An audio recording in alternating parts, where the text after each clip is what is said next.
Obsessed with UFOs and extraterrestrials? Convinced there's a chupacabra in your backyard? Is your doppelganger ruining your life? Do you love all things haunting related?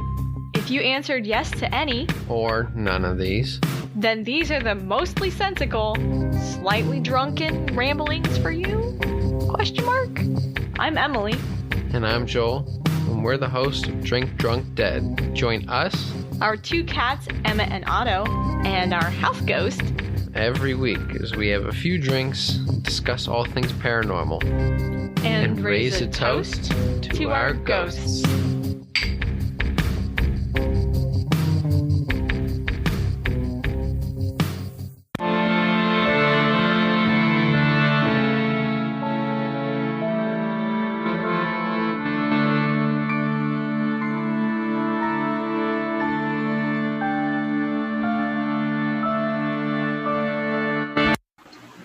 Hello and welcome to Ye Olde Crime, where we discuss the funny, strange, and obscure crimes of yesteryear. I'm your host, Lindsay Valenti, and with me is my sister and co-host, Maddie Stengel.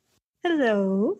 We also have a special guest this week, Emily from the Drink Drunk Dead podcast. Hi. Hello. It's so good to have you here. I'm super excited. So this week, Emily obviously knows the topic because she wrote her own story.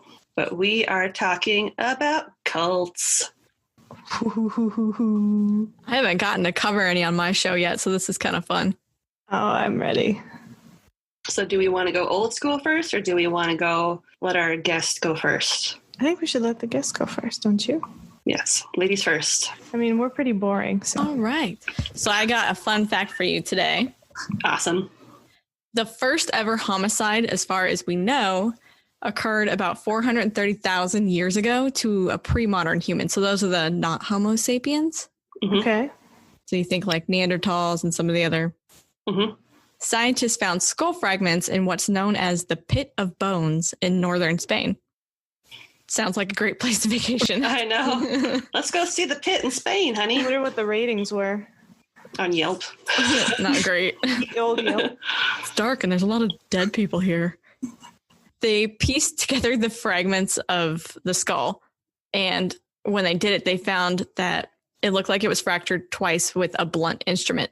So they believe this was likely a wooden spear or an axe, and that is the first ever homicide. Wow.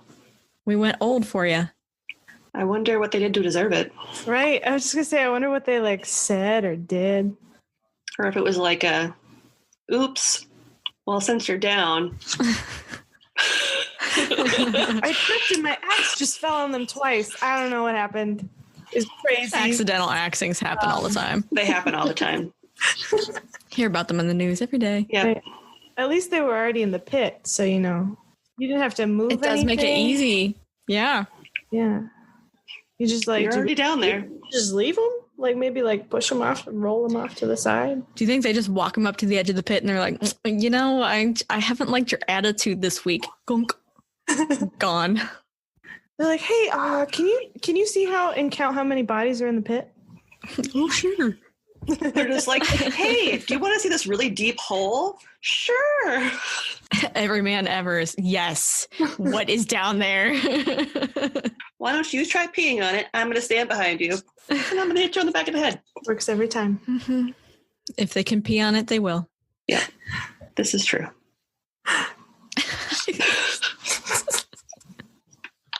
I have two boys, and it's such a thing. Oh, I can only imagine with boys. Yeah, I'm sure it's... Oh, God. The number of times that they get mad at each other for crossing streams in the bathroom. If Ghostbusters taught you anything, it's never cross the streams. Don't do it. It just doesn't end well. So I went with the Heaven's Gate cult at your recommendation. I actually looked through. There are loads of paranormal related cults. Mm-hmm. Some of them were really dark. And then this one's it's so quirky and weird that it's just, I couldn't resist doing it. Yeah. So my sources were Mysterious Universe, Encyclopedia Britannica, History.com and Wikipedia, because who does not access Wikipedia? If you say that you're not using Wikipedia, you're full of crap. You were lying. You were lying, my friend. It's an absolute lie. The first place you looked was Wikipedia. Do you guys know anything about this? Do you remember it? I remember it. I remember it on the news too. Yeah, I remember seeing the comet and then hearing about it later and just being like, what? Like, so confused. Because, of course, I was like, 14 or something at the time. Like, I wasn't that old. So, do you remember it, Maddie? I don't remember it, but Stitcher, I think, did like a mini series on it. They had a podcast mini series on Heaven's Gate, and they interviewed like ex-members and all this stuff. I used to listen to it when I was working at the hospital, I think, which wasn't good because it's already kind of creepy at night. And then and kind of sad stuff, and I was like, I live alone. This was a super smart idea on my part. Well, I feel like that miniseries is probably going to be a little more detailed than my 2-page paper here. Absolutely, and that's totally fine. Like, they did the crazy stuff. Like, we'll never. No. We'll never be that way. No. There's a certain level of dedication that I just don't have. That goes into like journalism territory. Yeah. And although we come from a journalist background, we don't partake. No. Well, then let me weave you my slightly above mediocre tale. I'm ready. All right. I'm going to be glancing over here because I have one screen. I'm not fancy like you, Lindsay. I know. I'm sorry. So Marshall Applewhite, who's also known as Doe, he was known by a whole bunch of names, but Marshall Applewhite was his given name. He used to teach music, and he was the chair of the music department at the University of St. Thomas in Houston until 1970, when he left the school. And there were some reports that he'd been caught in a dalliance with a male student, but other reports said that he was just dealing with a nervous breakdown related to a near-death experience. Or, and his father's passing. I know his dad had recently passed, and that was pretty hard. But either way, he was done at the university. And apparently that's a big moment because every page was like, you need to know he was no longer with the university. You know what? Now that I'm thinking about it, I think the university really wanted everybody to know that. 100%. They're probably like, he was done. He was done in 1970. He was gone. He was not a part of this anymore. We have nothing to do with what happened after. That was not us. That's 1,000% what that is. Like all of their marketing people just every single Google search. That's called crisis marketing. You know, at some point, some journalists went, well, I heard he taught at your school. And they were like, no, he was done. Right. He wasn't even that good. He just had to use the recorders all the time. Hot cross buns on the recorders all day long in college. That's how he wooed the young man. The way he played that recorder. Hot cross buns. Oh, see, I thought it was his talent blowing on that big old woodwind instrument. Oh. So in 1972, after surviving a heart attack and a for sure near-death experience, he meets Nurse Bonnie Nettles. She's a big, important person. Have you ever noticed that it is a nurse? It's always a nurse that's like a serial killer or like just a really terrible person that like triggered a serial killer or like neglected her kid who got killed by a serial killer. There's a whole series called Nurses That Kill. Yep. Because it's such a thing. They don't kill any. Well, we like to think it's not a thing. They're not actively killing anybody. Right. They're passively or passive aggressively leading people to their dooms. So he meets Bonnie, and supposedly they really hit it off. Marshall told her that he believed that they'd met in a past life. But Bonnie was, have you ever met a story topper?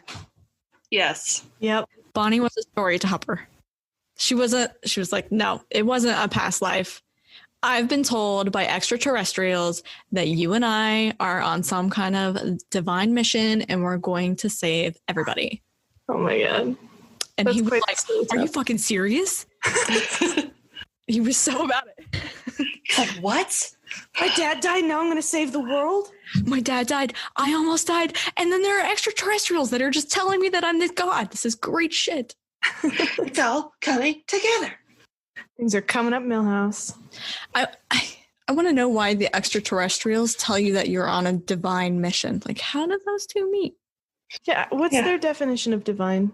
Are they on like some secret mission from God? Are they actually angels that look like aliens? What's going on here? So their relationship really bloomed after this. It took off, right? Mm-hmm. They did a whole bunch of research on philosophy, theology, extraterrestrials. At one point, they even opened up a Christian bookshop. I didn't put a whole lot of details in here. I just know that they decided that they were so into aliens and God that they had to find a bookshop that would meld the two. And so they did it themselves.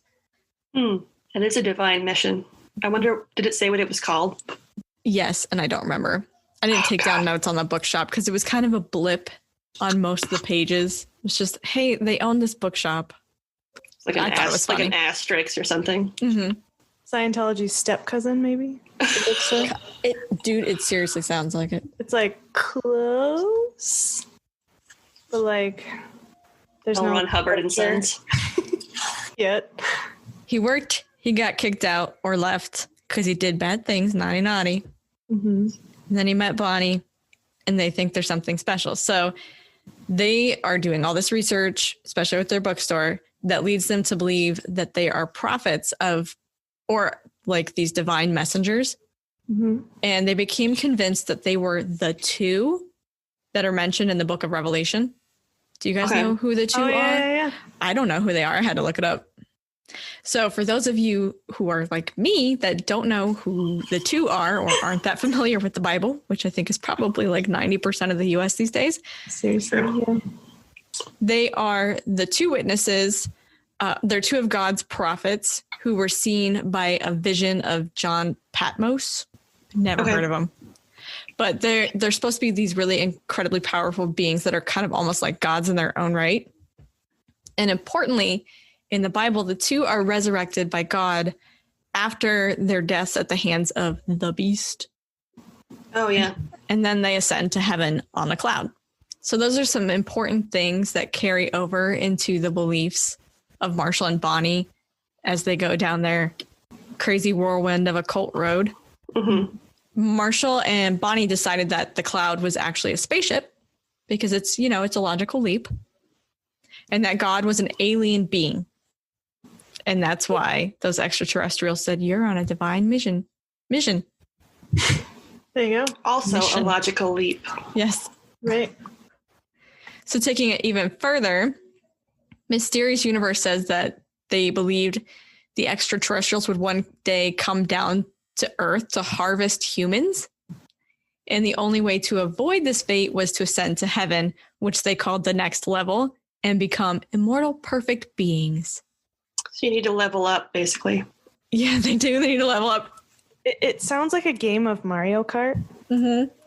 Especially with like, I'm imagining the little toady guy in the cloud. Like when you die, he just like scoops you up. The Lakitu. The Lakitu. I can't remember what they're called, but I play a lot of Mario Kart.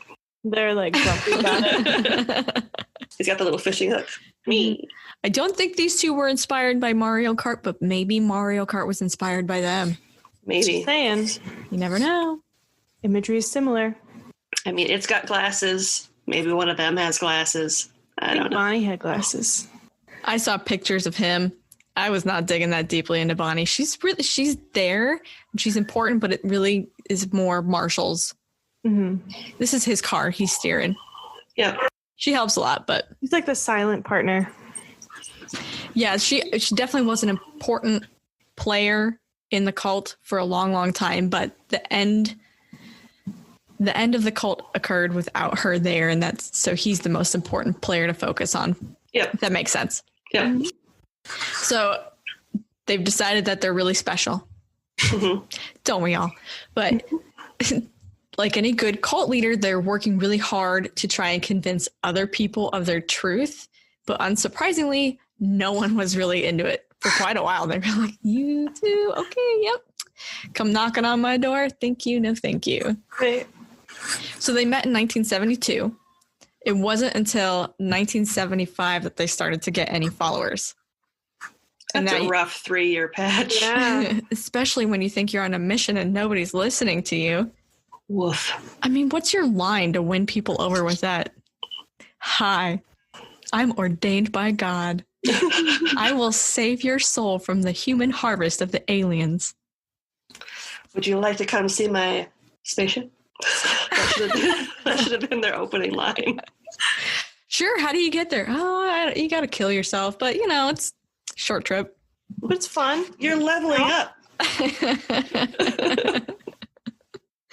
So in 1975, they managed to get 20 people from California and Oregon. And everybody had to abandon their families. They abandoned everything. And they moved out to Colorado. The new followers, they had to leave like your friends, your family, all of your stuff behind because they're basically starting fresh. And Marshall and Bonnie were prepping them for this transition to their new life among the extraterrestrials. I think if I remember right too, one of the things that they did was, they had to get rid of their possessions, but they also like sold. They would have people Probably sell things and give them the money, or they would like have people give them their money. Like that's how they kept going, was new members and their like things, like pawning off stuff. Probably for a while because they were very nomadic. Yeah. I know come the late 80s and early 90s, they actually did a lot of computer work. Mm-hmm. They were hired out for a lot of web design and not even web design, but management, data management. So they actually, they had their fingers in everybody else's computers back in the day. That sounds a little dirty. It does. Yet they had such a beautiful website before they left. It still exists. It still exists. Mm-hmm. There might still be some of them out there running it. Yeah. So the new followers were banned from smoking. They couldn't use drugs. They couldn't have sex. They lost all kinds of self-identification because they all had to wear like the same sack-like clothes, and they were all given the same haircuts. They were given new names that were supposed to be biblical, but they were really weird. I couldn't even say them, so I didn't write them down because they were so weird. It was just a whole bunch of consonants and then a vowel and then a whole bunch of consonants was the name for each person. The idea is that there's no sex or gender in heaven, so they needed to lose their attachment to those kinds of designations on earth. I mean, I guess it makes every day really easy. It's like being a nun. You get up, you put on the habit. You don't have to look nice. Mm-hmm. Who's going to judge you when you all look the same? Right. I feel like we kind of do that now anyway. After the quarantine, he's like, forget the makeup. I'm not putting any effort into anything anymore. Oh my God. In 1976, they took their followers to Medicine Bow National Forest. Oh, I'm so dumb. I'm like, I can't remember where that's at. I literally wrote it down. It's in southeast Wisconsin. Sitting here really racking my brain. So they go there to meet the UFO that's supposed to be dropping by. Sweet. Mm-hmm. It's in Wisconsin. Jesus. Of course it is. Oh my God. But it didn't occur, though. The ascension didn't occur. The whole thing ends up getting canceled by Marshall and Bonnie, and then they changed tactics a bit. So they ended up splitting into these smaller groups called star clusters, and they began to lead the group on a nomadic lifestyle moving around the country. So after that, the group's numbers waxed and waned. Not surprisingly, when you're living a nomadic lifestyle, people are not going to put up with it for very long. Especially with all the rules. Yeah, they were hardcore with the rules. At least it wasn't like some of the other creepy ones where the male leader was a little too friendly with everybody. Mm-hmm. It didn't seem like that was the case with this at all. No. Yeah. No, there was no touching. No, they were really anti-sex for everybody, including the leaders. No body squares. Yep. Didn't they all have like assigned tasks and everything too? Like they were really... People Pretty were like rigorous. security, people were like cooks and cleaners and Yeah, like they all had their assigned duties. messengers. I wonder what would be the worst job in a cult. I bet they have some weird ass diet, so I would not want to be on bathroom duty. Yeah. Who wants to be on bathroom duty anyway? No. Right? The bathroom's full of duty. The group's membership, so it waxed and waned. The number of people. It did at its peak, it had like 200 members. So it did grow quite a bit. Yeah. It's a lot of people. There was There's a lot a of weird people. cult out in Washington that had thousands of people out there. It was huge.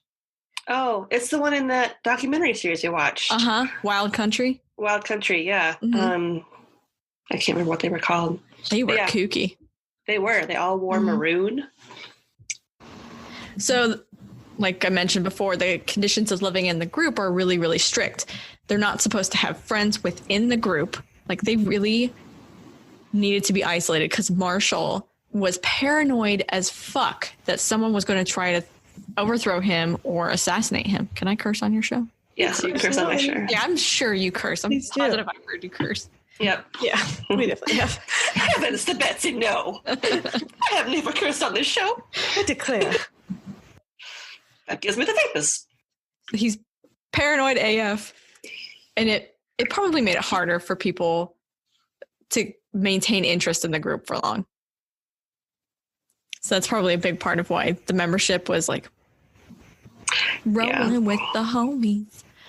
In 1985, Bonnie died, and Marshall became really seriously depressed. He told his followers that her energy was too much to remain on Earth, so she traveled to the next level ahead of them. And then he kind of fucking snapped. He became super jealous that she descended before him. And she That died. It was bitch. like, that bitch, she left me here. If I remember right, too, she died like a horrible death. She had like eye cancer or something. Like, Yeah, didn't she like lose an eye? Yeah, she had eye cancer, but I couldn't tell whether her death was related to the cancer. I just know that she had eye cancer like 2 years before her death, and she had a surgery on it that was pretty hard on her. I just remember that. And then he was mad, and it was like, damn. Yep. Like, She lost an this eye. probably sucks. God. Well, what I think is really interesting is you would assume a male and a female having that kind of connection, that there's some kind of sexual aspect, at least in their relationship. There was nothing. Nope. They literally were just partners that really strongly believed in this. They were best buddies, like Turk and JD kind of best buddies. So Bonnie dies and he gets really jealous. And then he starts referring to her using male pronouns and starts calling her father. I don't know what the importance of this is overall, but it would suggest to me that he almost sets her above himself. It kind of paints him as if like he's more of a Jesus figure, Okay, I could see that. right? If he like refers to her as father, I would take that as he like, yeah, considers her above him, which would make him, if he's still the Messiah, more of like a Jesus. That's a really good way of looking at it. I had not thought of it that way. I definitely pictured him viewing her as somebody that was the founder of this group, and she's the reason we all came together, and she helped me find my true identity. So she's the father, but I like your interpretation.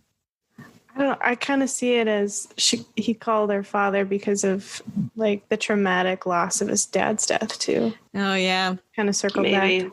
Maybe. this dude has daddy issues. Seriously. I think he just has death issues. Like, just Daddy can't death. process daddy death issues. Just can't process people dying, which, I mean, not everybody can process death properly. I mean, there's no proper way to deal with death, but some people don't process it well at all. So they just start their own cults. Yep. You think there's like a how-to guide online somewhere for people going through hard times? If you're going through some truly hard times and you need some friends, how to start a cult. Yeah. This is about the time that he changes his mind on how the ascension's going to occur, because they originally believed that your whole body's going to go up with you. You're going to take your body. Yep. But because she died and her physical body obviously stayed on Earth, that kind of put a hole in that theory. Yep. He's like, well, shit, now I got to rethink this. So instead, now the bodies are just kind of like shells for the souls. So I guess when they die and they ascend, they get brand spanking new bodies. Yep. Wouldn't that be nice? That'd be How great. do I order one of those? How do I replace my meat sack? Because mine's broken. Mm-hmm. It's part of getting old. By the early 1990s, the group had really shrunk. They were down to as few as 26 members. So they were pretty small, down from their 200.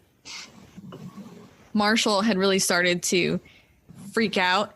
And this is when he gave the group the amazing new name of Total Overcomers Anonymous. I don't know why they didn't keep it, because that's a great name. Total Overcomers Anonymous. Overcoming anything. Yes, we're overcoming the harvest. But it gets funny, though. So this happened in 1993, but what's really funny about it is at this time, they're broadcasting a whole bunch of videos and they're mailing out info about their group Yep. to all these new age organizations. They even spent $30,000 on a full page ad in USA Today. So they're definitely not embracing the anonymity side of their name. You might want to rethink that one. Yep. USA Today. Wow. Right. I feel like one of them was somebody suggested to him, how about we call it this? And he goes, yes, but we need to let everybody know that we changed our name. Mass mailings, get on it. Mm-hmm. Guerrilla marketing. Mm-hmm. In the mail. So the ad that they placed in the USA Today, it warned of an impending judgment day. And seeing it, multiple members who'd previously defected freaked out and rejoined the group, which I think is pretty freaking funny. That's so sad. You see like, it in "Oh, USA no." Today. This is They're really like, oh man. You said this to me in person, but I take it way more seriously when I see it in USA Today. Because now it's in print. Yep. So, It is. It's hard to deny when it's in print. mhm, It's true. That's why you got to believe everything that's on the internet. It's print right there, man. mhm. So Marshall kept posting his beliefs everywhere. Like he needed to get everybody, but he got really butthurt when people criticized him and his group and their beliefs. Could you imagine if he was alive when Twitter existed? That would have been so good. Wouldn't it have been incredible? God. Oh my God. I guarantee Anonymous would have hopped on that right away and been like, oh, you want to call yourself Anonymous here? Rip back that veil. Right. Yep. So he was really upset about people making fun of the name, especially. And this is when he decides to change the name yet again to Heaven's Gate, which is the one obviously we all know it by. I think he should have just stuck with it. You can't let the haters get you down, man. The haters gonna hate. Yep. In 1995, he tried and failed to create a compound in New Mexico. And I guess what he did was he went there and he basically had this just a box of a building, but didn't have any food or any, there's like no electricity. And he goes, just make it work. Yep. Just like, the fuck, dude. So the group ends up relocating to San Diego, at which point he and several members decided that they would voluntarily undergo surgical castration because they wanted to suppress all sexual desire. Yep. But nobody in the US is going to do anything like that. So they had to go to Mexico. Mm-hmm. And the big reason that they decided that they were going to do this is because they thought that if they didn't, they wouldn't make it to the next level. They're not going to ascend to the next level. No boss level for these guys. Mm-mm. So, like, was the thought that you have to be a eunuch in the next level? Kind of. Like you're genderless in the next you're level? genderless, essentially. Except superior. Yeah. Genderless, and you don't have sexual desire. So they had to overcome that sexual desire, but they couldn't do it themselves because, you know, everybody's a horny motherfucker. Yep. Who isn't? Yep. Let's be real. And so the only way that they could make that happen was to go and do the castration, Which, you know what? That's dedication, though. I'll give it to them. I think if I remember right, too, like they originally they tried to do it themselves. That's right. And failed. I did not read that. They went That's awful. Yeah, like I think one of the members ended up like dying because like they tried to do it. Like went to a hotel room or something to do it, because why wouldn't you just do it at a hotel room? And they have ice machines. It's fine. Make the maids clean that shit up, man. Yeah, and it didn't work, and they had to go to the hospital, and the guy died. Yep. And they're like, well, obviously we're not surgeons, so maybe we should go somewhere else. Yep. One and done, I always say. Whoops. Vets can do it. Why can't we? In 1995, do you guys remember Hale Bopp, the comet? You do. I know you said you do, Lindsay. That's when it was first discovered. It's 1995. I remember that being big news. Oh, yeah.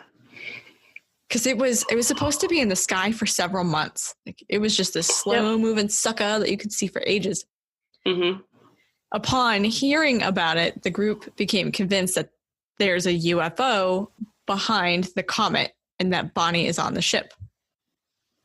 And this is where the end truly begins. Bum, bum, bum. Very serious stuff here. By the fall of 1996, the group had rented the infamous mansion in Rancho Santa Fe, California. Because I can't say it. If I try to say it fast, I have to slow it down. This is where they really began to kind of prepare for their transition. Marshall told his followers that Bonnie's waiting for them on the ship and that they're going to get transported to some paradise away from Earth. But he warned them that the government is trying to cover up the existence of this UFO and trying to intervene and kind of prevent them from making this next level, because government obviously doesn't want us to ever be happy. That's not, if we're happy, it's too boring for them. Absolutely. Mm-hmm. It's really not that crazy of a thing to think that there might have been a UFO that the government's covering up, because they've come out this year and said several UFO sightings. Yeah. They actually were investigating. So it's not that crazy of a notion. Yeah. Except to think that it's following directly behind this and that Bonnie's chilling on. That's when you get into the crazy part. Yeah. Yeah. That's where it breaks. And is it like new body Bonnie, or is it like one-eyed Bonnie? Like, I don't understand. Pirate Bonnie. Well, no, I mean, you level up, right? She got that eye back. Theoretically. Maybe she got 2. She might have 3 eyes now. Now she's a baby. Cute little baby on a comet. Marshall gets up there and he's like, what? Disappointed. Your eye grew back. I'd be jealous too if somebody else became a baby on a spaceship on a comet. Yeah, that's fair. That sounds awesome. That's fair. So in March 1997, the 39 remaining members of the group, they isolated themselves from the rest of the world, and that's when they began recording their farewells, which I guess I didn't listen to any of them because I just couldn't bring myself to watch. It's creepy. Mm-hmm. Yeah. It's really creepy. They're really happy. Yeah, that's what it says, is they're really happy and they're just praising their fearless leader and like this, they're just so excited for this next step, and knowing what happens, I could not bring myself to watch that because it has to be hard for families. Yeah. And then on March 22nd, the deaths began. So it was really shortly after this. They occurred over a 3-day period, and I did not remember this from when I was a kid. Mm-mm. But they did it over 3 days. They had like 3 groups, I think 15, 15, and 9 was how it's broken up. So every member donned the black Nike sneakers, which we all remember from those pictures. Yep. And they put on these black uniforms that had these patches on them. And I have to admit, I laughed when I saw the fucking patch. Heaven's Gate away team. Yep. And they were like tracksuits too, weren't they? It's something like Yep. That cracked me up. I was like, at least they have a sense of humor going into it. The Heaven's Gate away team. This is how we're going out. It's a Star Trek reference, isn't it? Yeah, I think they were like heavily influenced by Star Trek. Yep. Because they always had their like away teams. Yeah. Yep. Well, then shouldn't they have been dressed in red? They should have been. Considering what was about to happen? They should have been red shirts. So the way that they did it is they ingested these cocktails of phenobarbital and vodka. Although the reports were different. Some said that the phenobarbital was mixed in with like pudding and applesauce, and then they chased it down with vodka.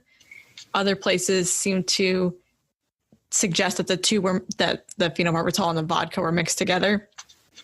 Either way, it was lethal. Mm-hmm. And then they went and they laid down on their beds and they placed bags over their heads. There were 2 people assigned to do that every time. Place the bags. Mm-hmm. Those were the last ones to go. Yep. And like move their bodies and stuff too. Like make sure that they were all set up. Yeah, they cared for the dead for 3 days. I mean, they ended up, they put like bags next to the bodies that contained their IDs. And some of them even had like a few dollars in them. I don't know why. I could not find anywhere that explained what the thought behind the few dollars was. If you think that you're ascending. Found them in like their pant pockets. You know how sometimes you do that? You find money? Maybe. Or I don't know if you read this, but like the day before they started like their suicide mission, they had a giant dinner at Marie Callender's.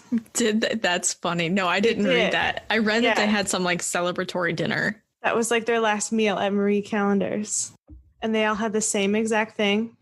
It was a chicken pot pie. Like, yeah, I think so. I think it was honestly like a chicken pot pie. And like, why would you go out on that? Even death row inmates don't go out on chicken pot pie.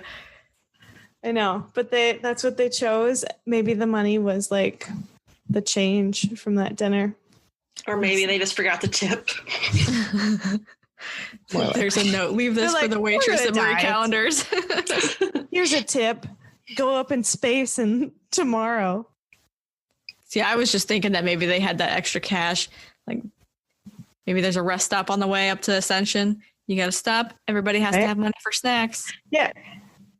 They all ordered the exact same thing, a waiter recalled to the paper. It was set up before they came in. They all had iced teas to drink, dinner salads beforehand with tomato vinegar dressing, turkey pot pie for the entree, cheesecake with blueberries on top for dessert. That had to have been the weirdest fucking order to receive. You're like, what? Why? Iced for tea, adults. A dinner salad, a turkey pot pie, and blueberry cheesecake. It's very specific. Super specific. You better not have your own taste in anything because you are screwed. If you don't like tomatoes or a dairy allergy. Well, you're going to die the next day anyway, so it's fine. You feel like dying before you die. Yeah, but you know what happens after death. If you have a dairy allergy, that's going to be really bad for the people that stay behind. Those poor 2 people. Gross. 3 whole days, man. They started out in black clothes, but by the time the cops got there, they were all brown. Gross. Right? Maybe that's why they chose black. Hey, they did eventually get red for the Star Trek reference. The Heaven's Gate away team patch was red. There you go. I know. Cute. The ones that hadn't ascended to the next level at the beginning, they spent those days sending out the farewells that everybody had recorded, and they tended the bodies. So that was, like Maddie was saying, they'd move them around and they'd make sure everything, like they looked really nice and peaceful. Honestly, when I remember those pictures and I looked at them again, they looked like a decent way to go. Not gonna lie. Right. Yeah. Don't do it, but it looked like a nice way to go. Not advocating for this route. No. Marshall was a member of the last 4 to die. So he had 3 people that assisted him.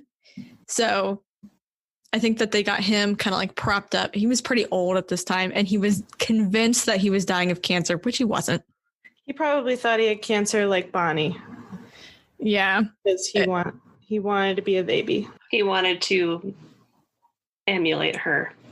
So he was a hardcore hypochondriac. He had some paranoia issues. He always thought he was sick with something, and he was fine. But so he was assisted by those 3 people, and then they took their own lives. What's really creepy is that he's found it in this seated position in the bed of the master bedroom. I can just imagine the first person walking through the door and they're like, scared the crap out of me. So this was the largest mass suicide to occur since Jonestown. But that claimed over 900 lives. So this doesn't even compare. No. This, I think it might still be the largest mass suicide on U.S. soil. I'm not positive, though. Don't quote me on that. I think you're right. I do think you're right.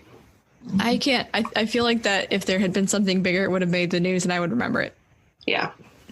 There was an anonymous tip that led to the discovery of the bodies by the police on March 26th of 1997. And I imagine that it was probably actually either some people who had left the group recently that knew what was going to happen, or it was those last few people that were sticking around that called in the anonymous tip before they took their lives. Mm-hmm. But they would have to time that really well, because I'm sure that the cops would want to get there fairly quickly. Yeah, just to see if anybody else was alive. Mm-hmm. Now I remember this next part. Following their deaths, Marshall's final message was just widely broadcast, so everybody got to hear just what Marshall thought was going to happen. Mm-hmm. It's terrifying. Yeah. He just had that like deranged, dead look on his face. Yes, he's very weird. Wouldn't blink. Yeah, he didn't blink very much. Mm-mm. Mm-mm. Maybe when you elect for castration and in Mexico, you stop blinking. It might be a thing. Right? We'd have to get we have to bring them into a room too, so we can just check them all out. So having this thing on the TV may have inspired more people to commit suicide, because there were deaths that actually followed this. In the days that followed, 3 more members that had been, they'd left the group, they also committed suicide. Yep. And then there's also a 58-year-old man who doesn't seem to have any kind of connection with the group from what I could find. And he committed what they called a copycat suicide, because he leaves behind this note that reads, "I'm going to the spaceship with Hale Bop to be one of those who have gone before me." Hmm. Yeah, I don't know what they're called. They sound pretty great. I like turkey pot pies. Let's do this. I wonder if he did the same thing. He had Marie calendars before.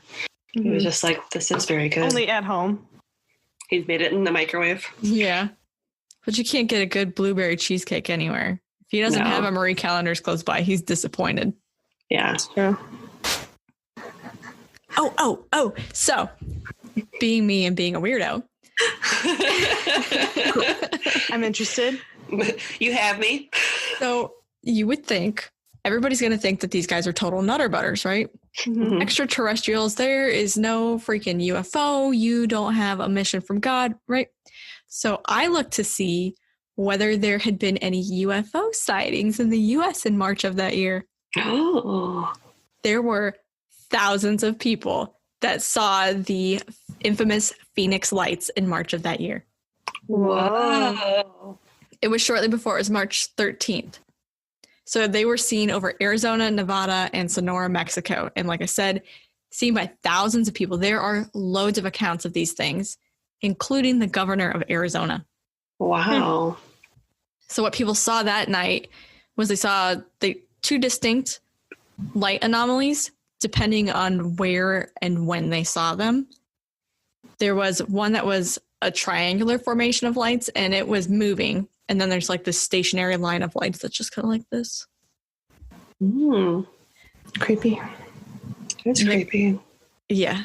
I thought it was really interesting that there were just such a big UFO sighting. One of the most famous UFO sightings in America happened just days before these guys said that they were going to go meet the spaceship. And they had already had this plan. So it's not like seeing those lights then tipped them over the edge. Mm-hmm. They already had made this decision because they learned about Hale Bop in 1995, which was a year before these UFO sightings. It's crazy. That's very interesting. The government has since said that the group of lights, at least one of them, was flares. But it doesn't make sense because they're stationary. They're just chilling up there. Yeah. And then you have that set that's a triangle that's moving. I mean, I could see maybe the line, but really getting them. Why would you even bother doing that? Yeah. What's the purpose of, I get sending up one flare, but why do you set up a line of flares? What is the purpose of it? Yeah. Right. Why would you do that? Unless you're signaling to something way, way higher in the atmosphere. Yeah. But even still, why flares? Just send up the bat signal. Yeah. So did they actually ascend? I don't know. We're never going to know. No. But I know I don't want to join them anytime soon. That's just my personal take on it. No. Fair. I don't want to be on any away team. No. What kind of pudding do you think they used? Because I feel like that's an important thing. They obviously had such attention to detail. It better not have been tapioca. Butterscotch? I was going to say it's probably like sugar-free. Because sugar's a sin. Like sugar-free vanilla or something like that. The fat-free fad in the 90s. Yes. I bet it was that. It's Like some entirely sort of possible. fat-free Swiss Miss pudding mix. Maybe. Hmm. Do you think they like bulk made it? Or do you think they had those little cups with the I think they peels? had if they did, they had the pudding cups, because then how could you make sure that the concentration was right? For the, yeah. I mean, if you have a scoop.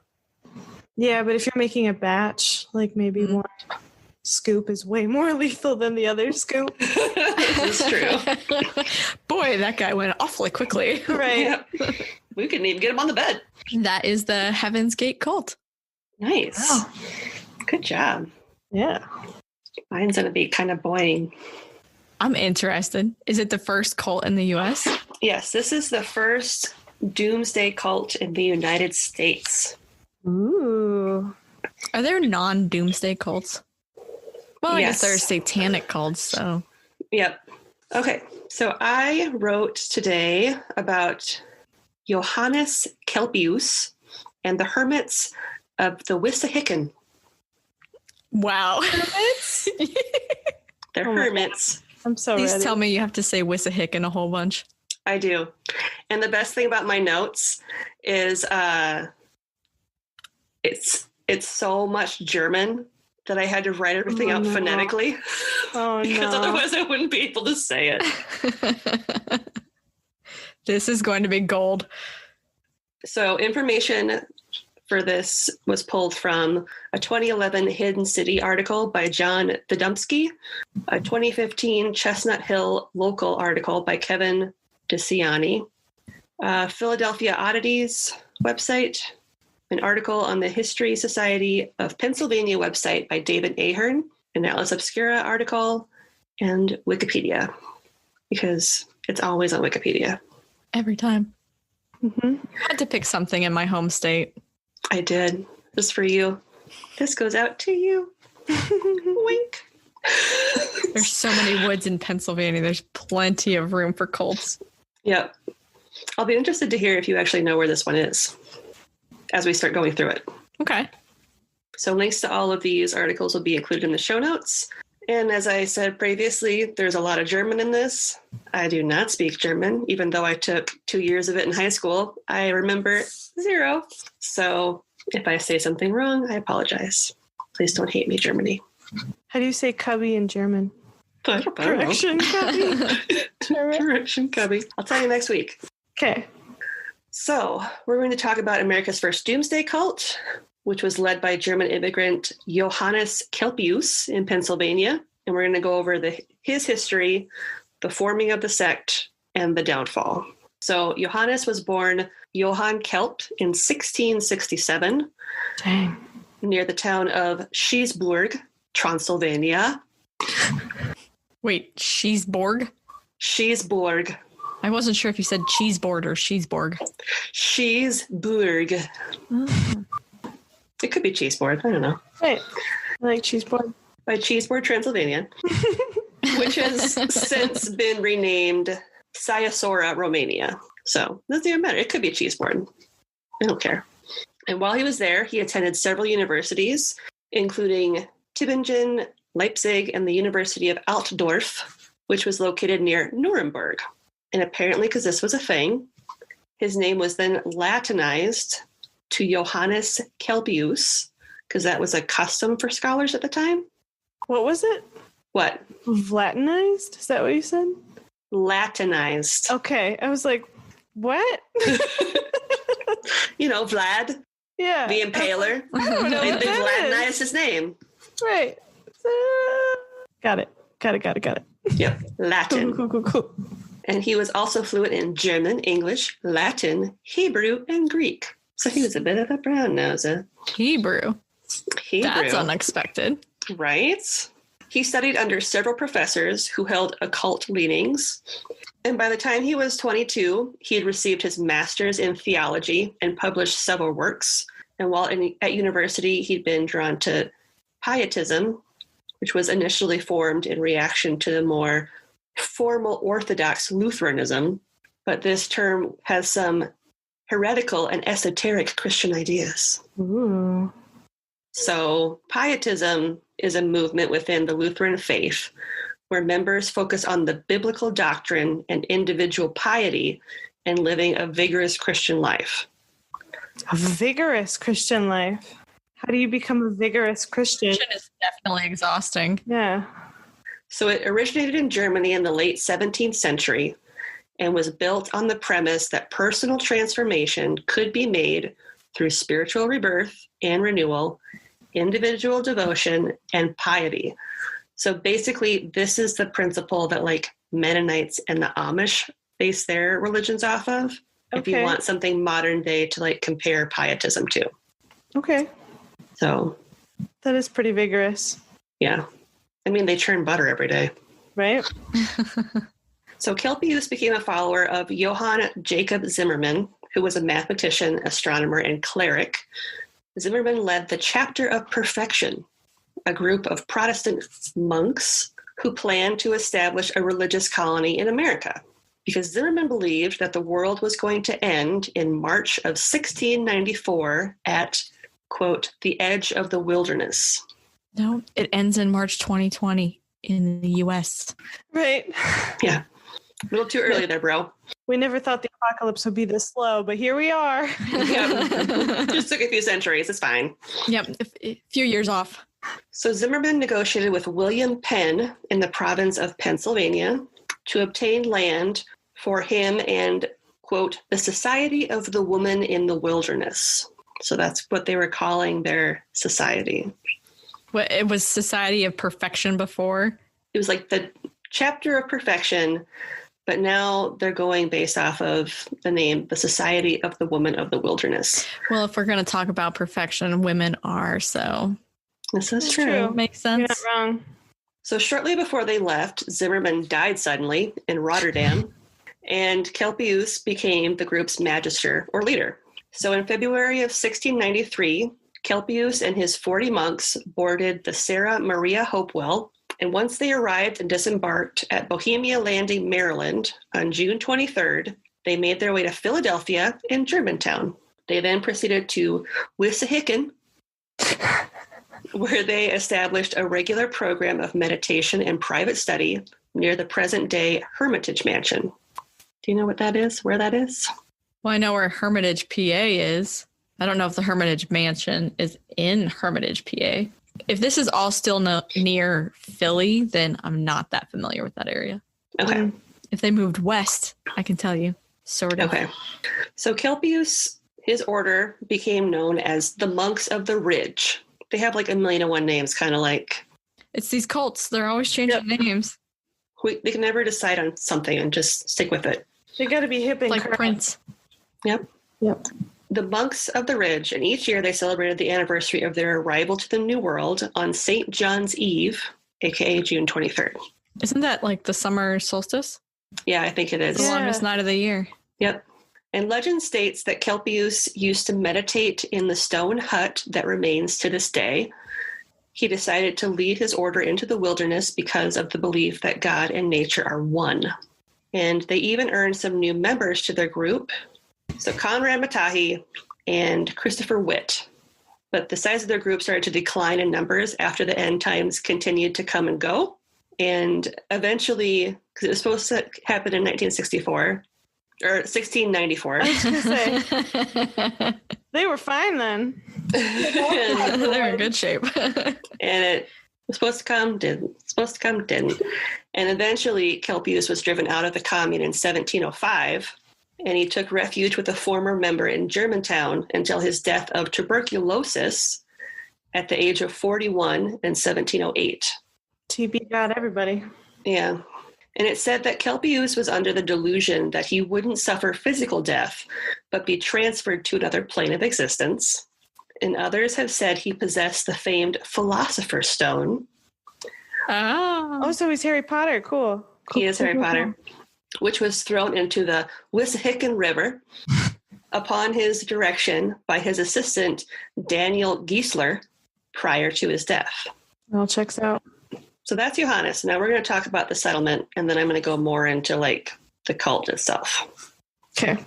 So known locally as the Hermits of Wissahickon, the sect set out to create a self-sustaining commune at the base of a secluded ravine with natural spring waters. And this site would later go by the name of Hermit's Glen, because they're all about being hermits. Right. And glens are cute.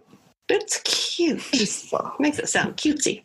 And over time, they erected a large building for their meetings and also constructed a monastery that perfectly aligned with the cardinal points of the compass, where they would await the arrival of the woman and her baby son, who, according to Revelations 12:16, was destined to rule the world. So I find it interesting that we both have Revelation references in our cults. Yep. They always go to that. They always go to Revelations. I mean, that is where you have revelations. So. How many other freaking books are in there, chapters or whatever?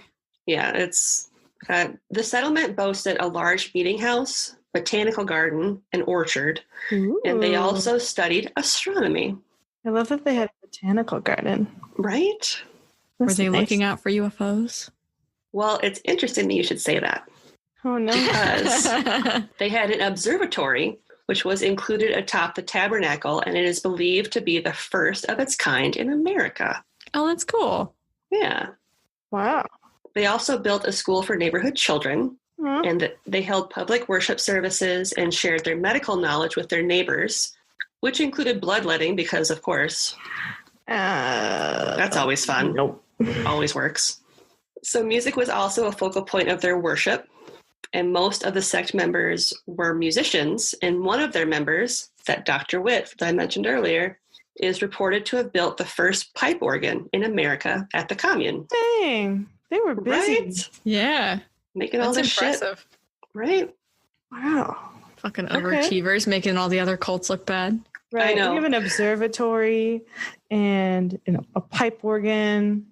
So the site of the cave where Kelpius spent the bulk of his time meditating still stands, and today he is known as the first Rosicrucian master in America. I'm going to go with it. All right, now we're at the Doomsday part of it. What does that mean, Rosicrucian? I'm getting there. It's my next thing in my Just notes. makes me think of Rastafarian, and I just... He's Rastafarian. They're just Right. toking it up in the woods. Oh, man. I mean, a lot of boxes would be checked if that was the case. Things would make sense. All the candles in the monastery are the colors of the Jamaican flag. There you go.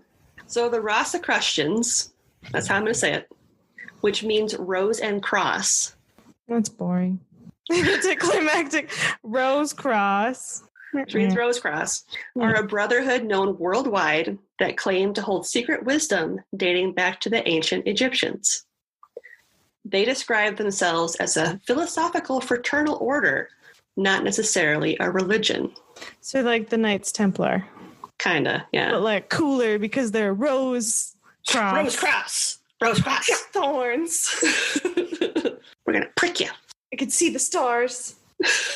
Better than you. We like stars and thorns and shit. So the followers read sacred scripture carefully, and they supplemented their Bible study with numerology, astrology, the Hebrew Kabbalah, and the ideas of the mystic Yaakov Boumé. Oh, yeah. His stuff is really good. He is so good. It's riveting. When? This was in like the 1600s? No, 1700s now, right? This is still in the 1600s. Because he died 1708, right? Yep. So Boumé was a bootmaker by trade who believed that God and nature were the same. And he thought that most people are prisoners to their, quote, lower natures, but can become free from evil with God's grace, which allows them to forsake materialism and spiritual pride. I mean, that would be nice. It would be nice. But, like... He's not an original thinker. How many others have come up with that idea? He probably stole it from somebody else when he was making his booth. I think he found Jesus's, like, speech. His, like, Last Supper speech, and was like, this is good. I should use this at parties. I don't need to make boots anymore. Right? I could become a carpenter. Early plagiarism. Wink. Yep. So I don't know if you caught on this earlier, but the number 40 was sacred to this group, making it a part of everything they did. They had 40 members, a large communal cabin that measured 40 by 40. Wait. What happens when they have a baby, though? Because you said they had a schoolhouse. Well, they were all monks, so it was all men. But they made a schoolhouse for the, like the local communities, like Germantown that was nearby. Oh, okay. So they didn't just, like, kidnap children or something like that. I was like, oh, no, this just got dark. So they had a large communal cabin that measured 40 by 40. And even their burial ground in Germantown was 40 by 40. So their late founder, Zimmerman, the one that died right before they got on the boat, he made these elaborate astrological calculations to predict the second coming, which was said to be the year 1694. And when it came and went, Kelpius believed the end to be the year 1700. He just rounded. He just rounded it up. Incorrectly.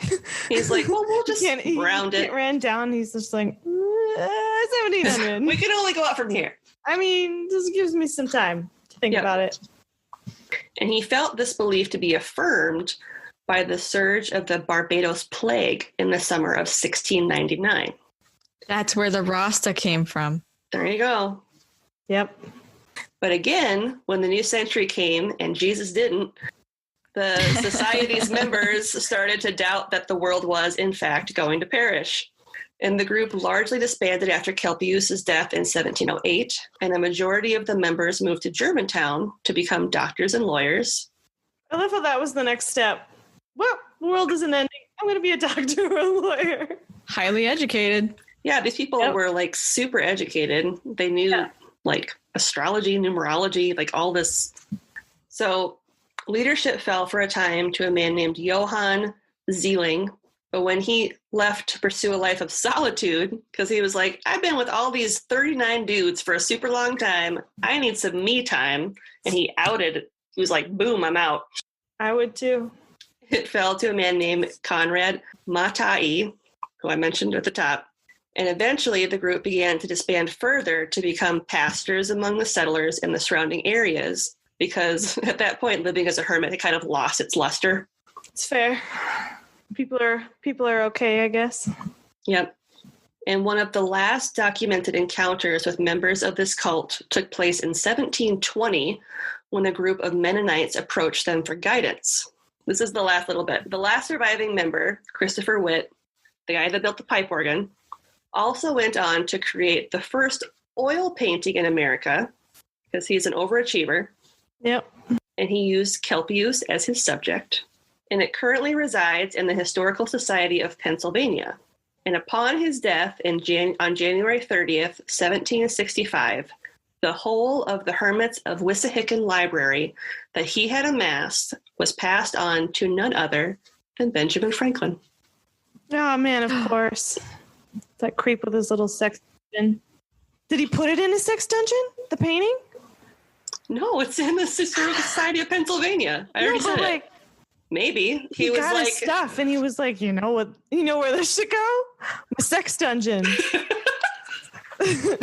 He's like, this guy never got laid in his whole life. Let's give him a ride for eternity. Yeah, give him something to look at. I mean, it's a pretty creepy painting if you look at it. He's got like this, like you know, the painting of Jesus that one woman in Spain like really horribly redid and repainted. Yeah. His face looks kind of like that.